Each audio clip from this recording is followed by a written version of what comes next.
نبی پاک صلی اللہ علیہ وسلم کے ساتھ جو کچھ ابو جہل نے کیا حضور نے اس کا ذکر فرمایا فرعون بھی بڑا ظالم تھا، پر یہ جو میرا فرعون ہے یہ اس سے بھی سخت ہے۔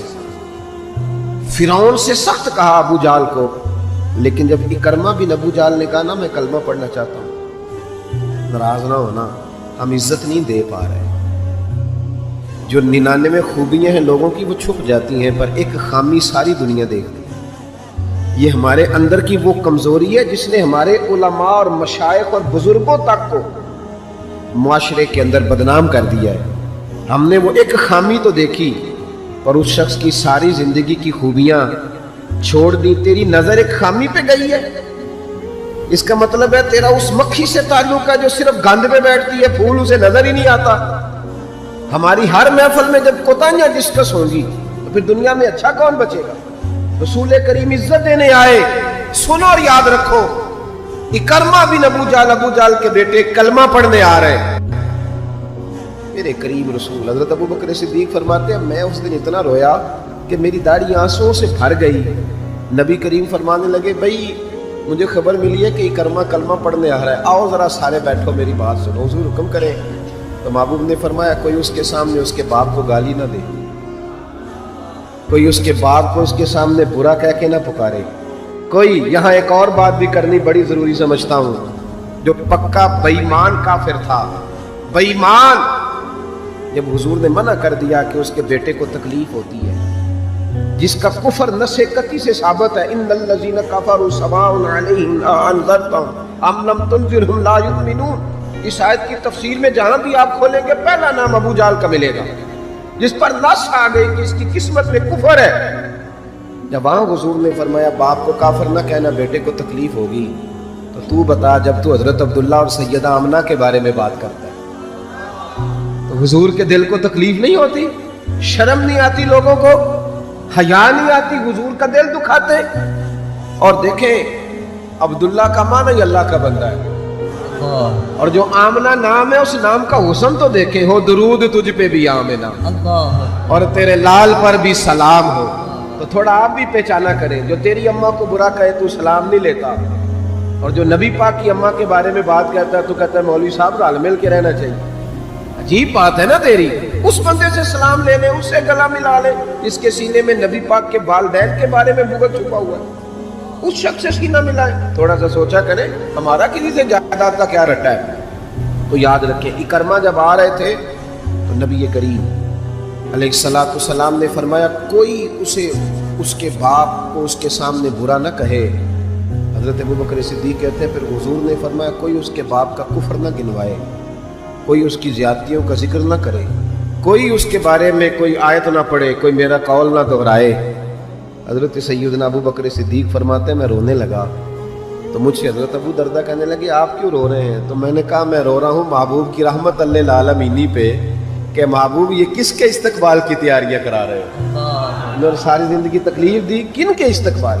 خدا را ساری۔ اب یقین کریں آپ بیٹھ جائیں کسی مجلس میں، ناراض نہ ہونا، علماء نیک لوگوں کی بات نہیں کرتا، اپنی اور آپ کی کر رہا ہوں۔ ہم کسی محفل میں بیٹھ جائیں نا، ہم نے اب گناہوں کے نام بدل لیے ہیں۔ جھوٹ کا نام ہم نے بہانہ رکھا ہے، میں بہانہ کر چڑھیا سے، حالانکہ سچی بات کیا ہے؟ جھوٹ بولا۔ اور یہ غیبت کا نام ہم نے بدل کے گپ شپ رکھا ہے، تھوڑی دیر گپ شپ کریں۔ وہ گپ شپ کیا ہے؟ بڑے بڑے مذہبی لوگ میری طرح کے جبہ و دستار، وہ ساتھ والی اتنا اپنی جماعت کی تبلیغ کرنا ضروری نہیں سمجھتے جتنا ساتھ والی جماعت پہ تنقید کرنا ضروری سمجھتے۔ یوں لگ رہا ہے جیسے مقابلہ چل رہا ہے مذہبی لوگوں کا آپس میں، ہر آنے والے کو اور ہر ملنے والے کو اور ہر جس آدمی کا نام ہے اس کی کوئی نہ کوئی کوتاہی تلاش کر کے رکھنا ہمارا وتیرہ بن گیا ہے۔ اس مزاج کو بدلنا پڑے گا۔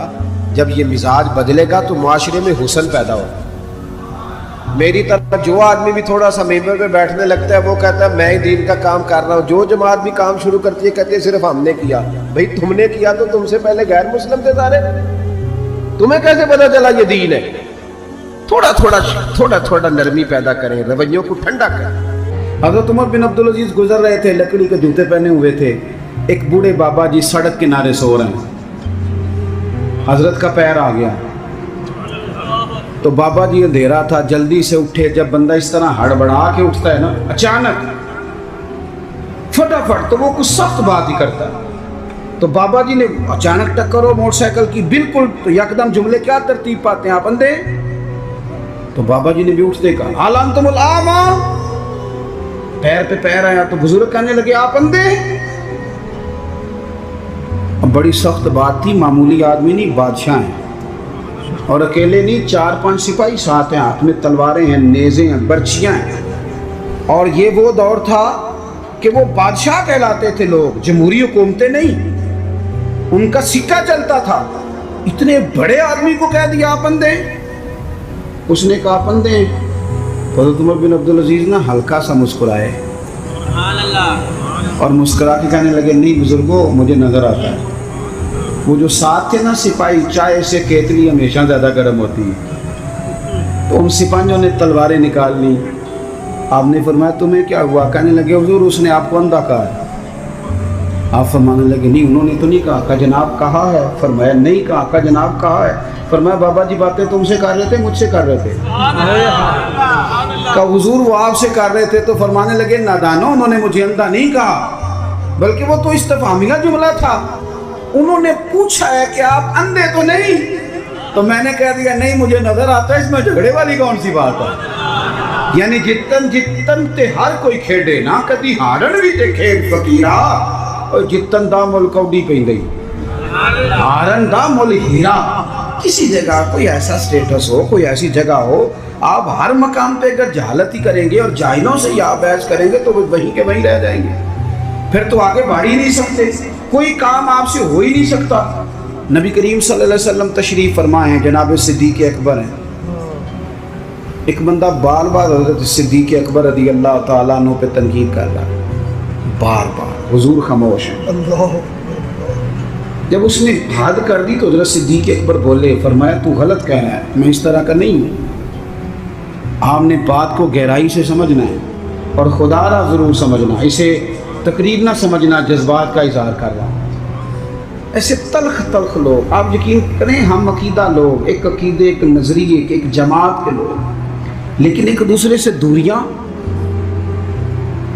ہمارے رویوں نے اس طرح کر دیا ہے کہ ایک شخص اکیلا ہی زندہ ہے، بس وہی ٹھیک ہے، اس کے علاوہ کوئی بھی نہیں. اتنی دوری یار. وہ امت جس کی 80 صفیں ہونی ہے قیامت کے دن، جو نظر آئے گی پوری دنیا میں کہ یہی امت ہے، وہ اس طرح ٹوٹ ٹوٹ کے بکھر رہی ہے. ہم درگزر کرنے کو تیار ہی نہیں، وہ باتیں کر رہا ہے. جب حضرت صدیق اکبر نے جواب دیا تو کریم محبوب اٹھ کے چلے گئے. حضرت صدیق اکبر پیچھے دوڑے کہ یا رسول اللہ، جب تک وہ باتیں کر رہا تھا آپ بیٹھے تھے، اور جب میں نے جواب دیا تو آ گئے. حضور فرمانے لگے ابو بکر تیرے سرانے رب نے فرشتہ کھڑا کیا تھا. اللہ کرے آپ کو سمجھ آئے. تیرے سرانے فرشتہ تھا، جب وہ بولتا تھا تو تیری طرف سے فرشتہ جواب دیتا تھا. فرشتہ بول رہا تھا جبھی تو میں بھی چپ تھا، فرشتہ تیری طرف سے جواب دے رہا تھا. اور فرمایا جب تو بولا ہے تو فرشتہ چلا گیا تو میں بھی اٹھ کے آ گیا. دیکھیں ہم کوئی لوارث نہیں، خدا رسول والے ہیں. ایسا نہیں ہے کہ کہیں چپ کر جائیں گے تو ہمارا وارث کوئی نہیں. آپ نہ کسی مقام پہ اپنوں کے مقابلے میں تو کہیں خاموشی اختیار کریں، آپ کہیں اپنوں کے بارے میں تو درگزر کریں. امام اعظم ابو حنیفہ رحمۃ اللہ علیہ، آپ کے والد صاحب کا انتقال ہو گیا. 3 دن تعزیت کے لیے بیٹھے، باہر نکلے، چوک میں آئے. ایک بندہ آپ کا حاسد تھا، مخالف تھا، اور سارا علاقہ جانتا تھا کہ آپ کا مخالف ہے. جب آپ باہر نکلے نا تو بہت سارے لوگ تھے چوک میں، وہ بھی سامنے سے آیا. السلام علیکم کے بعد کہنے لگا، توجہ کرنا بات پہ، کہنے لگا ابو حنیفہ سنا ہے آپ کے والد فوت ہو گئے. سب جانتے ہیں مخالف ہے، حاسد ہے، اور حسد کی وجہ سے مخالف ہے، سب کو پتہ ہے. اور حسد بڑی بری چیز ہے. وَمِن شَرِّ حَاسِدٍ إِذَا حَسَدَ، اس کے شر سے اللہ ہم سب کو محفوظ فرمائے. یہ شریر کام ہوتا ہے. آپ کھڑے ہیں، کہتے سنے تیرے ابا انتقال کر گئے. فرمایا ہاں. کہنے لگا اپنی ماں کا نکاح میرے ساتھ کر دو. یارو کہہ دیتے ہیں لوگ بڑی بڑی باتیں، کبھی دیکھو تو صحیح، بڑا کچھ کہہ دیں، چلو سامنے نہیں تو پیٹھ کے پیچھے کہہ دیتے ہیں. لوگ بڑی بڑی چیزوں پہ طنز کرتے ہیں، ایسا جملہ کستے ہیں کہ وہ انسان کی نیند میں سوراخ کر دیتا ہے، سوتا نہیں انسان۔ اماں کا نکاح میرے ساتھ کر دو، جملہ سخت تھا پر بات تو شرعی تھی نا، غیر شرعی تو نہیں تھی۔ تو امام صاحب کے ساتھ جو شاگرد تھے، عقیدت مند تھے، ارادت مند تھے، انہوں نے تلواریں نیام سے نکالنی، فرمایا چپ کر جاؤ بھائی، ہم کو لوارث ہیں، چپ تو کرو نا یار، کہیں سہنا تو سیکھو، کہیں برداشت تو کرو، کئی کچھ تمہیں لوگ کہیں گے، کس کس کو راضی کرو گے؟ حضرت امام صاحب رحمۃ اللہ علیہ نے ساری ہمت سمیٹی، آنسو جو چمکے تو ان کو بھی دامن میں سمیٹ لیا، ہمت جمع کر کے کہنے لگے میاں تم نے کہا ہے میں اپنی ماں کا نکاح تیرے ساتھ کر لوں تو عدت گزر لینے دے، میں تیرا نام لے کے اماں سے بات کروں گا، اگر وہ تیرے ساتھ نکاح کرنا چاہے تو مجھے اعتراض کوئی نہیں۔ ہوئے ہوئے ہوئے، دل دریا سمندروں ہی ڈونگے، کون دلاں دیاں جانے، دل تو ٹوٹ گیا نا، بکھر کیا دیتے ہیں یار۔ کئی دفعہ جس نے 40 سال بھی قرآن پڑھایا ہو، مسجد نے ڈیوٹی کی ہو، اس شخص کو بھی کئی دفعہ لوگ مسجد کے دروازے پہ کھڑے کر کے بات کر دیتے، بڑی تکلیف ہوتی، بڑی تکلیف ہوتی ہے بعض اوقات، بڑے بڑے لوگوں کو لوگ کیا گزرتے۔ حضرت امام صاحب فرمانے لگے عدت بیت لینے دے، تیرا نام لے کے بات کروں گا، تیرے ساتھ نکاح کرنا چاہے تو مجھے اعتراض کوئی نہیں۔ یہ کہہ کے اپنے دوستوں کے بازو تھامے اگلے چوک میں گئے، وہ بندہ دھڑام سے زمین پہ گرا، اعتراض دھڑام سے گرا، روئی پرواز کر گئی۔ لوگ کہنے لگے حضور اسے کیا ہوا؟ آپ فرمانے لگے اس نے سمجھا تھا میں لوارث ہوں، اسے کچھ بھی نہیں ہوا، ابو حنیفہ کے صبر نے اس کی جان لے لی، میرے صبر نے جان لے لی، تیرا صبر کئی دفعہ جان لے لے گا، تیرا صبر، تیرا حوصلہ، تیری دلیری۔ آپ اپنی زندگی میں یہ کریں نا بھائی، کیا ماجرا ہے؟ ہم ہر وقت جو ہے کسی جگہ بھی عاجزی نہیں دکھاتے، کسی مقام کہیں مان جایا کریں چپ کر۔ امام زین العابدین، ایسے ہی بات پہ بات یاد آ گئی، زیادہ باتیں نہیں کرنی، بس سمیٹنے لگا ہوں۔ امام زین العابدین مسجد نبوی سے نکلے، جس مسجد کی اصل وارث امام زین العابدین، مسجد شریفہ سے نکلے تو ایک بندہ پیچھے ہو لیا، بادشاہ نے پیسے دیے، معاذ اللہ وہ امام صاحب کو برا بھلا کہہ رہا ہے۔ یہ مزہ ہے، کبھی اسے لے کے تو دیکھیں، یہ بھی ایک مزہ ہے، یہ بھی ایک سرور ہے کہ آپ کو برا کہے آپ برداشت کر رہے ہیں، لیکن شرط یہ ہے کہ آپ مخلص ہوں۔ قرآن کہتا ہے یجاہدون فی سبیل اللہ ولا یخافون لومۃ لائم ذالک فضل اللہ۔ فرمایا لوگ اللہ کے راستے میں جہاد کرتے ہیں، لوگ انہیں برا کہیں تو پرواہ نہیں کرتے، ذالک فضل اللہ یؤتیہ من یشاء، یہ ان پر اللہ کا فضل ہے، اور یہ فضل رب جسے چاہے اسے عطا کرتا ہے۔ اللہ اکبر۔ حضرت امام صاحب گزر رہے ہیں تو اس نے برا بھلا کہنا شروع کیا، امام صاحب جن قدموں سے چلتے تھے وہ چھوٹے کر دیے، قدم چھوٹے چھوٹے، زیادہ باتیں کر لے۔ امام صاحب کا گھر آ گیا، وہ بندہ تھک گیا، کہتے تو بولتے ہی نہیں، گھر آ گیا تو آپ فرمانے لگے کوئی بات رہ گئی ہو تو کر لے، میرا گھر آ گیا۔